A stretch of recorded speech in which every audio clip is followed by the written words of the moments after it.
often feel neutral decor is chosen because of fear. It doesn't have to look like a child has been let loose on your home. So, Nina, it would be amazing if you could tell us a little bit about your journey into interiors. Well, I was always creative as far back as I can remember. Always colouring in, drawing, painting, making clay things, jewellery. I was always making. And I was always obsessed with my room, always changing the decor. And I was fortunate that my mum and dad let me do that with my room. Let me choose wallpaper when I was about 8 years old. That was the first time I chose wallpaper. And so I was fortunate that I was sort of within my world. I was allowed to express myself within my space. And when I was at college, I became an illustrator. And then I switched to interior design later on. Although for me, they're really similar. You have to think about color and shape, giving space around things, sort of focal points, a coherent flow, balancing warm and cool colors. Mhm. And but also think about the brief and the client. And with illustration and interior design, those things are very similar, where if the client isn't happy, then it doesn't matter what you think about it. Happy client, successful project. And so you're very much always thinking about the client and always thinking about the brief and making sure that what you're creating works within those confines, because there are always confines. And so you're always thinking about them.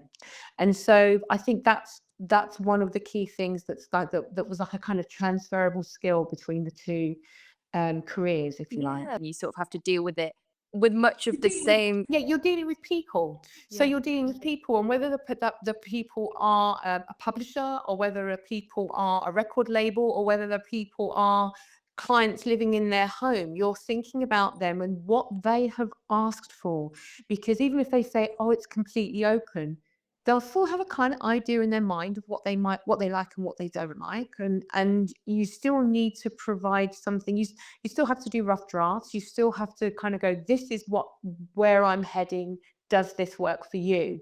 And so that is very much something I used to do as an illustrator, and it's something I do as an interior designer, where before you do the final project, there are stages along the way where you just checking that what you are doing is what they are hoping for, expecting, um, answering what they need.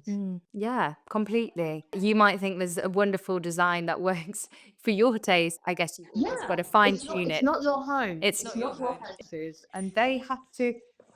And the thing is, when you're creating something that's a home for somebody, they have to absolutely love it. Yeah. Anything you put in there, they have to love. And different people have different versions of what that looks like, even though what you're trying to connect with the same feeling. So the feeling is the same, but what they might choose to get that feeling will be different. Different. It's your job as a designer to locate, to find, to source, to pull things together so that when they walk in, they're lifted. Was there a specific project or moment that helped shape your design identity? Yes, that's an interesting question. So when I started my Instagram account and showed our home, I was surprised that so many people responded to our bold color palette and decor choices. So what I was doing for clients before then was different to what I was doing in our own home. And I only started my Instagram account in 2022. And I was astonished at the response to our house, because we only ever created it with ourselves in mind. My husband's creative as well, Yeah. although he doesn't have a creative job, but he's a creative person. Okay. And he, what we had created in our home, the bold color palette, bold decor choices, I was astonished that people responded to that. We were our own clients, and so we only thought of what we wanted to see, thinking our friends will see it, our family will see it, no one else will see it. Sure. Yeah. What's been lovely has been finding clients through Instagram wanting to push themselves out of their comfort zone because they've seen our house. and trusting me to create something for them that's above and beyond what they imagined for themselves. So that actually has shaped my design identity. And it's been a really joyful part of it because it began from just our house, what we did for us, what I did for us, and what's been fantastic has been finding different sorts of clients who are potentially are bolder in their choices and want to be bolder in their Mm. choices. And so that's been great. And I guess is what's nice as well because they have that visual on what it can be if you do take a bit of a jump, a bit of a risk with your design choice and decide to be a bit bolder. Yeah, Yeah. yeah. And a lot of that has been people get quite scared buying something antique, going, well, I don't know where to look. I don't know what to do. I don't know what works. I don't know. They're kind of fearful of it. And then they see it in a setting where it's not our house doesn't look like a museum. It's Yeah. not like it's got antiques in it and therefore it's like stepping back in time. It isn't actually like stepping back in time. It's a combination of all sorts of things, new and old and vintage and heirloom, family heirloom pieces and color and texture, and it's a combination of things. And so, but because people have seen that, they believe and trust that I could do something for them, Yeah, and and that's that's wonderful. helped. Yeah, because then you also get to explore sort of design choices that are more meaningful to you as well when you get given the freedom. Oh, I love it. I Yeah. love it 'cause I get to look at, like, vintage chandeliers. I'm Yeah. like, "Yes!" 'Cause I'm a magpie. I'm Yeah. naturally a magpie. So I was always like that. I always Yeah. liked jewelry. I always liked sparkly things. And so it's like chandeliers. Oh, Yeah. can you find me a 1920s crystal chandelier? Oh my goodness. Fine, stop me. So it's like, what's difficult is Yeah. stopping myself from buying Yeah. something for us that we don't need. So I'm just like, put stuck in my basket. Yeah. Has it got anywhere? I mean, how would you describe your personal taste in like your personal could I call it signature style? Yeah. Yeah, I'd be happy to call it that. So Yeah. I would describe my style as vintage eclectic. I'm inspired by architecture, Art Nouveau, Art Deco, arts and crafts, mid-century, but I love to blend surprising combinations with a sort of playful element. I love the personality and soul of an antique find that it can bring to the space. Those rich wood tones, beautifully aged finish, and just the fact that something has had a life before you and Mhm. wants to continue telling its story. And what you're doing is you're putting it into a new home. You're finding its forever home, somewhere that it can breathe and say something new. Because when you find an antique piece and then you put it with a wallpaper or you put it with different kind of rug that it wouldn't have been with before, or you combine it with some beautiful new art, um, it says something different about the space, and it says something new and fresh, and I love doing that. Yeah. And that to me is a vintage eclectic style. It's very it's eclectic in the sense that I draw from lots of different spaces, different places. It's very textural. There's a lot of color, but it's not. I wouldn't describe myself as a maximalist at all. I think there's a lot of space around what I do. There can be busyness, but I think it's important that you make a space feel balanced and calm. And a lot of the time when you're doing something for clients, what how much they might be able to cope with in a space, and live and be calm and happy in their space. You have to be very Sure. careful with how much you put in, Mm. because you can always add, but you don't want them to feel sort of overwhelmed when they walk into a space. They need to feel calm and actually, believe it or not, my husband's a minimalist, and so Oh, really? yeah, so Yeah. he we've had to have a compromise within Yeah. our home as well. That's Yeah. nice though. That's nice. So yeah, it's a reflection of both of you. And I was going to ask actually, just on the back of that, do you, in terms of, because you're saying you source a lot of antique pieces and things, and give them a new life. Do you do much sort of upcycling, or do you just sort of let them speak in a new context? I try to let them just speak in a new context. I tend to go for very good quality pieces.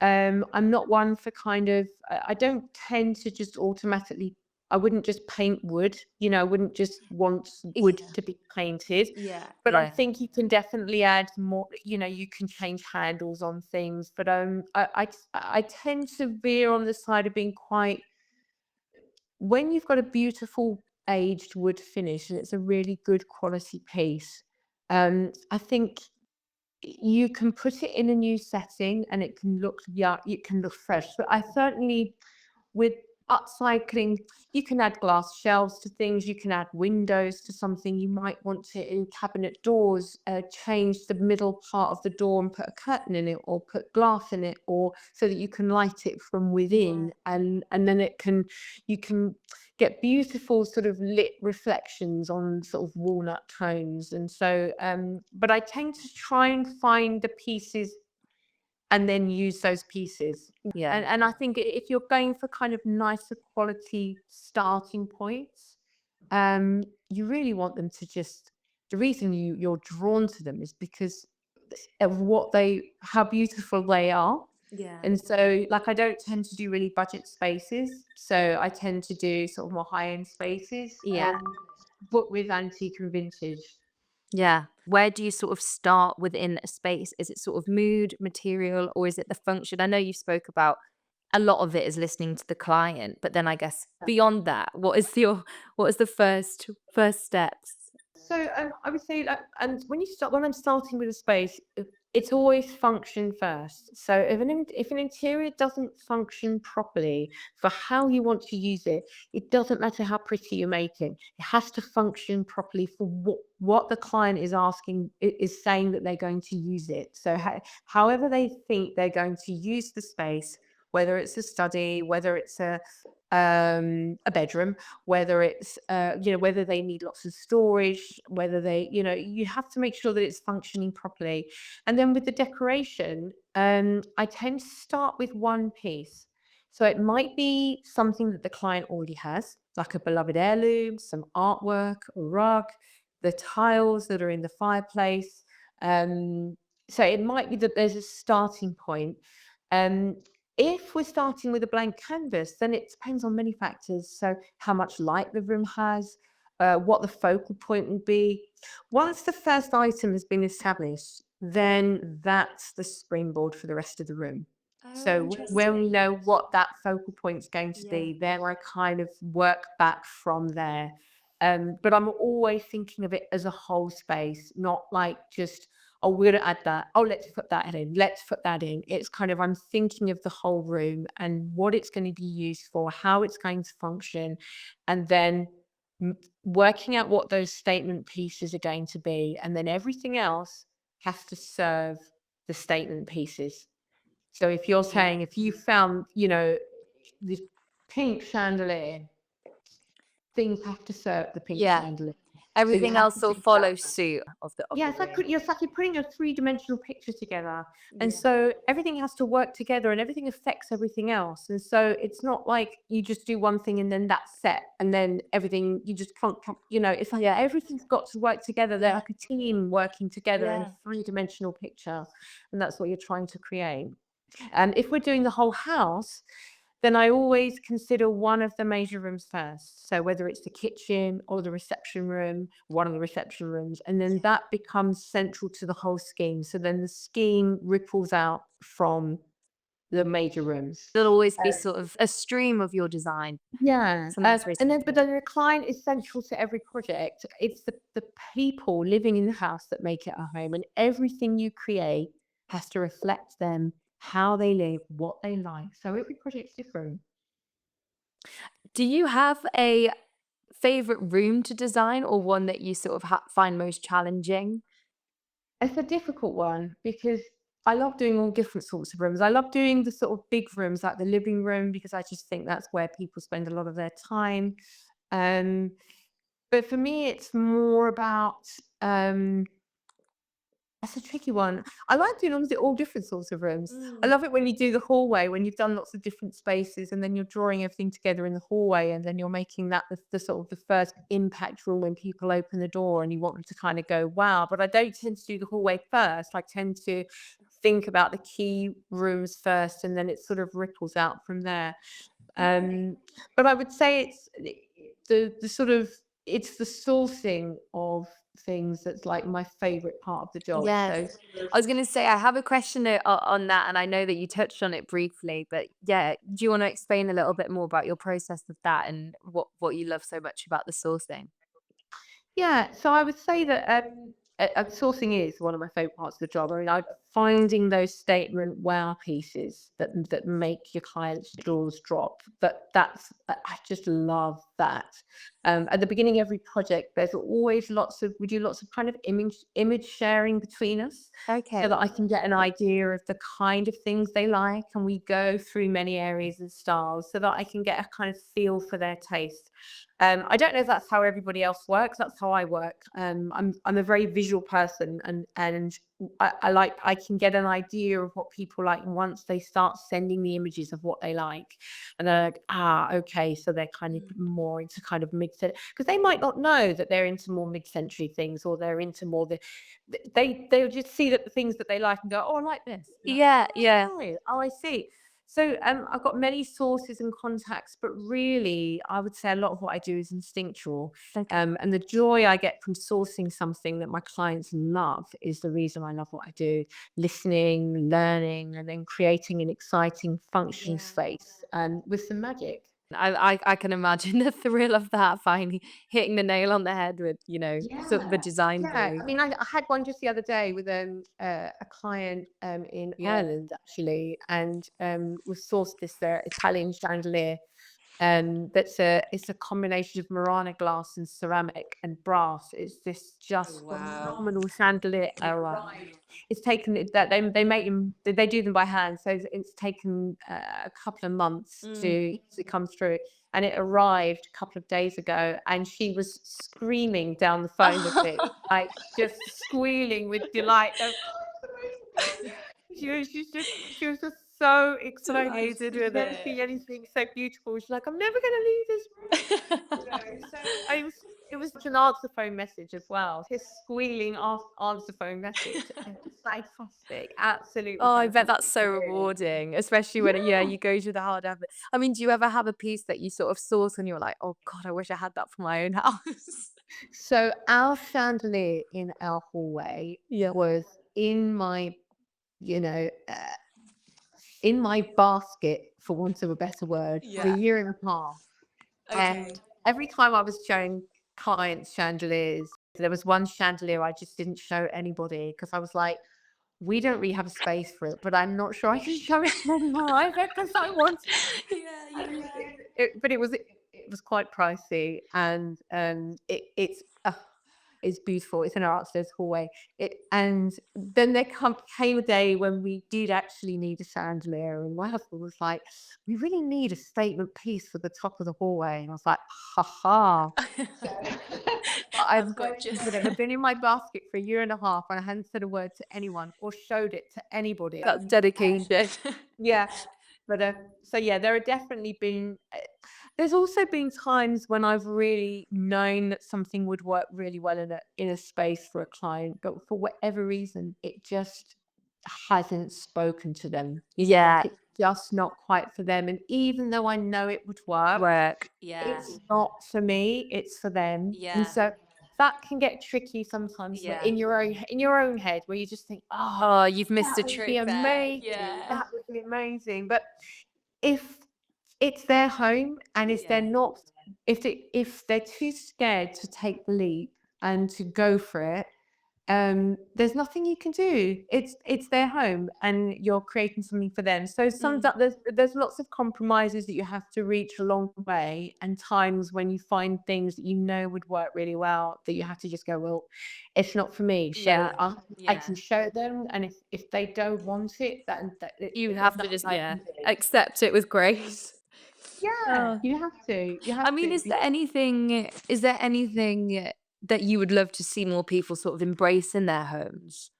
Yeah, colour. It doesn't have to look like a child has been let loose on your home, and I think a lot of people can worry that colour is going to look like that, that's what it's gonna look like. You can choose quite a delicate palette. But I often feel like neutral decor is chosen because of fear and not because it's loved the most.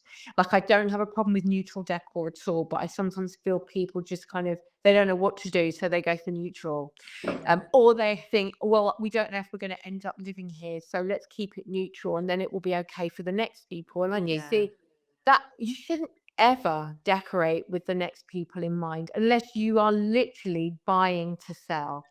I think you should be living in your home like you're living there forever, even if you're not living there forever. You know, when I was a student at college, I always decorated my room properly, decorated Yeah. my room. And my friends used to come over, they always like, what's Nina done for her room now? If I wasn't doing an interior design degree either, I was doing an illustration Yeah. graphic design degree.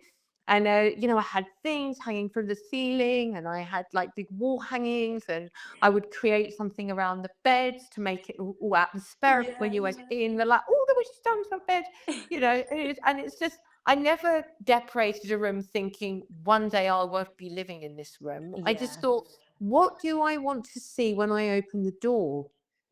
And that's what you do. That's what Yeah. you want to create. And I think, I suppose that's the thing for me. It's not just color, but it's people embracing the fact that they're going to be there for a little while, even if they're not purchasing, even if they're renting, you can still make a space feel like you Yeah. and what the way you like. And it's only paint, a lot of it. I'm not talking about making structural changes, take pulling walls down and everything, but you can paint color on the wall. And as long as you put it back to cream or white when you're done, it doesn't take that much to Exactly. use it, but Yeah. it really doesn't take that much. And now I use, obviously I use painters and decorators now, and I use people now to create the spaces. But I didn't used to when I was just doing it for myself. When I was just creating my Yeah. own room, Yeah. I just painted the room. Anyone can do it, and as long as you're prepared to put it back to the way that it was before, there's nothing to stop you because it's sort of, as long as you're doing it carefully and with care and in respectfully. So I would say, yeah, I think it's kind of color is the thing that I would like people to embrace more, or to just, unlike architectural features should be in line with the existing architectural property, but paint and wallpaper is where you can be bolder, you can have fun, you can be more daring, more individual in your choices. And a good interior designer will help with those more daring decisions. That's so true. And yeah, I guess it is just a case of people just remembering it's temporary and just to do Yeah. it. Yeah, it's temporary, but your present life is your life. So we spend so much time thinking about the future or thinking about the past, and living in the present and creating something that feels good now. There's nothing, that's not a waste of your time. Do you think that's got like as high importance as creating a functional home? Absolutely. I mean, I think interior designers, they're creating destinations that make you feel happy and calm. So whether they're for cooking, socializing, sleeping, working, everyone has different colors, textures, and styles that make them feel like this. But style should never be instead of function. They need to work together, as that's when the spaces are for me, at their most joyful. It's not just that it looks and feels right, but it works, everything functions properly. So that is when you relax. Because I've been in spaces that look great and you pull a handle and it's kind of a bit wobbly or it feels weird in your hand. I think people underestimate how something feels, the handles, the switches, the surfaces. So spending extra on good quality finishes absolutely affects how you feel when you're in the room and makes a world of difference to your experience within that room. So it's how it looks, but it's how it physically feels, the touching of a surface.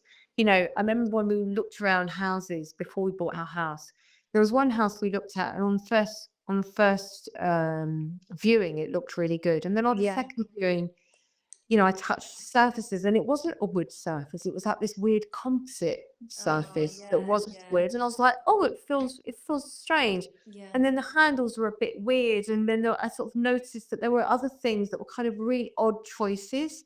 And it sort of unnerved me and unsettled me. And I think that's people underestimate how the difference that those kind of design details make to the His space. There was one more thing though, that there was Yes. you said about how something makes you feel. If there's something about having decor that reflects you when you walk in your door, like it's cradling you, like it's cocooning you, like it's comforting you. It's like when it reflects you properly, it's like when you're seeing an old friend that knows you really well and you can relax and just be yourself and you can breathe out and you can unwind. And a well-designed home will do that for you. And I think that that's the sort of that's what you're trying to achieve as a designer is something that makes them feel so happy and calm that they're like it's like a friend.